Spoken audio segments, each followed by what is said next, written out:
Hola mes petits becs, j'espère que ça va bien. J'ai une petite question pour vous. Est-ce que vous, dans votre vie, vous faites de vos obstacles une force ou vous vous écrasez à la première occasion? Je m'explique. Comme vous savez, sur le compte, on parle souvent de personnes qui sont à mobilité réduite. Je raconte un peu des péripéties que je peux vivre dans mon quotidien et tout ça. Mais là, ce soir, je pense que il faut qu'on parle. Il faut qu'on parle parce qu'on est en 2025 et ça arrive encore plus souvent qu'on pense. OK? Et je veux vous dire à quel point, moi, ça m'atteint pas puis que faut continuer comme ça. OK? En 2025, je me fais encore regarder comme un extraterrestre. Oui, pour ceux qui ne savent pas, je suis atteinte de paralysie cérébrale qui marche avec une marchette et qu'il y a une moitié de son corps qui fonctionne moins bien. Okay? Donc, tu me regardes comme un extraterrestre ou tu m'envoies chier sur l'application ou whatever, sauf que tu sais pas d'où je pars. Puis malheureusement, tu n'auras jamais la force qu'une personne en situation a. OK? Jusqu'à temps que ça t'arrive à toi.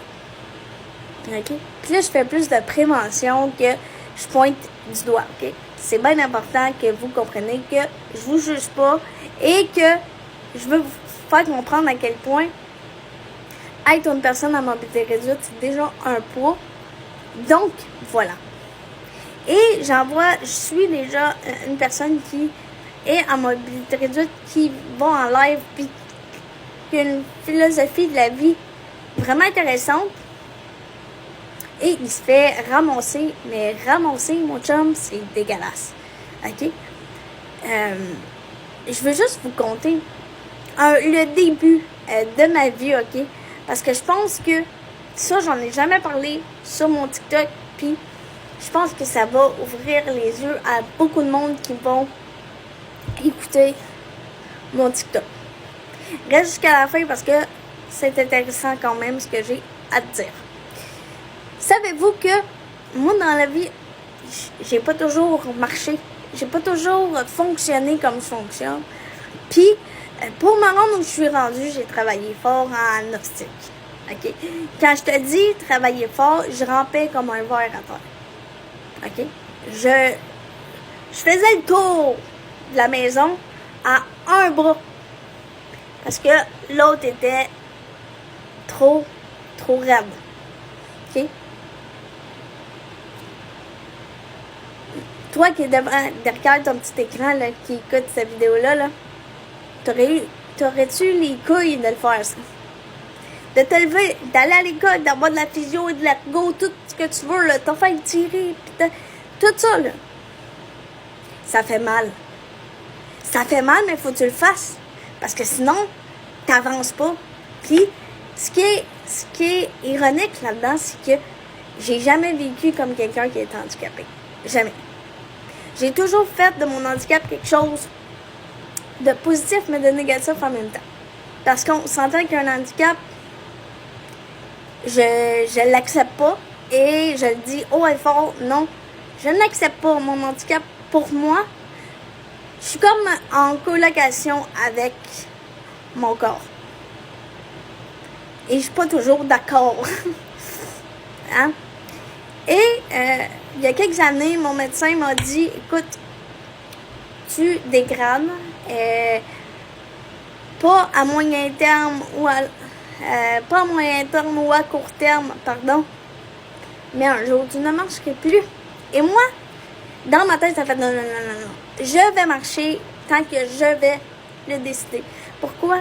Parce que je me suis pas rendue où je suis rendue aujourd'hui pour me retrouver à terre encore. Non. Non. Je peux pas. Ça fait non. Dans ma tête et tout ça, puis je le sais. Je sais que mon handicap est en train de gagner du terrain. Je suis consciente, puis je le vois. Même de mon côté, tu sais. Même si, OK, il y a des journées où je broille, que je pleure, que je suis écœurée, que je... Tu sais, mais Même si je pleure, même si je crie, même si ça fait du bien sur le moment, la vie, faut qu'elle continue. T'as pas le choix. T'as pas le choix. J'ai pas le choix, t'as pas le choix parce que je suis pas seule à être à mobilité réduite, là. Il y en a plein. Il y a des choses que je suis obligée d'accepter, d'autres que je ne suis pas capable de vivre avec. Donc, je fais en sorte que ça change. Si tu restes dans ton petit cocon, puis tu te dis « Oh non, moi je suis pas capable, je le fais pas », ben rien dans ta vie va changer. Tu sais, c'est comme je disais à mes amis, là.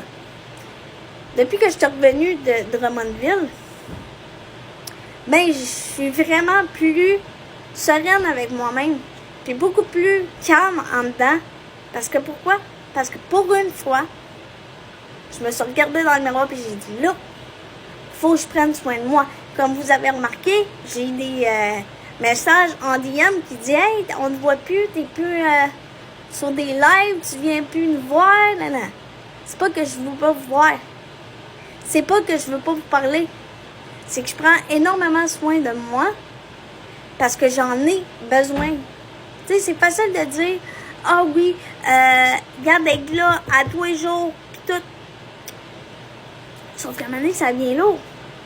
Ça vient lourd parce que, on se fait ramasser sur l'application, puis dès que quelqu'un sait qu'on est différent, il s'en donne à cœur joie, il va partager ça à ses amis, puis ça va se mettre en petite clique pour aller t'attaquer. Même si ça t'atteint pas, à un moment donné, ça vient lourd. Parce que, tu sais, toutes les méchancetés que j'ai pu recevoir sur l'application, dites-vous que j'y reçois aussi en dehors. Donc, c'est pas juste des méchancetés, là. C'est des regards, c'est des enfants qui savent pas vraiment comment agir avec toi. C'est des parents qui te regardent comme si tu faisais pitié. Puis souvent, tu sais, ça a déjà arrivé, là, oh, pauvre toi, sur l'application. Non. Tout de suite, je les arrête.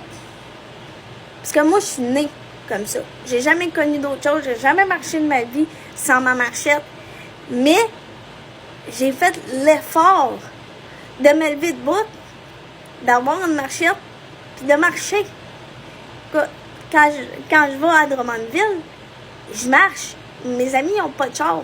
Fait que, ben, une, là, mais elle n'est pas toujours disponible. Tu sais? Fait qu'il faut que je marche. Oui, je suis fatiguée. Oui, j'ai mal partout. Mais en même temps, ça me fait du bien parce que je me dis, au moins, je vais l'avoir fait. Puis, ça fait que quand j'arrive chez mes amis, peu importe ce qu'on a fait, ben, je suis fière de moi. Je suis fière de moi d'être encore capable de faire ça. Fait que, moi, là, je vais vous donner une bonne chose à faire pour ceux et celles qui trouvent que les temps sont durs et tout ça, que tu fonctionnes, que tu sois en situation d'handicap. Regarde-toi dans le miroir, là. Puis à chaque jour, dis-toi 3 belles qualités que tu as. Puis que tu es fier de toi. Parce que la seule personne qui est importante dans ta vie, c'est toi-même.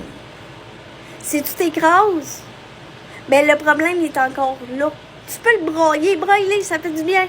Broye-les, crie, fais tout ce que tu as à faire. Mais, dis-toi que même si tu fais ça, le problème il n'est pas réglé. Faut que tu trouves les outils de le faire. Puis c'est ça.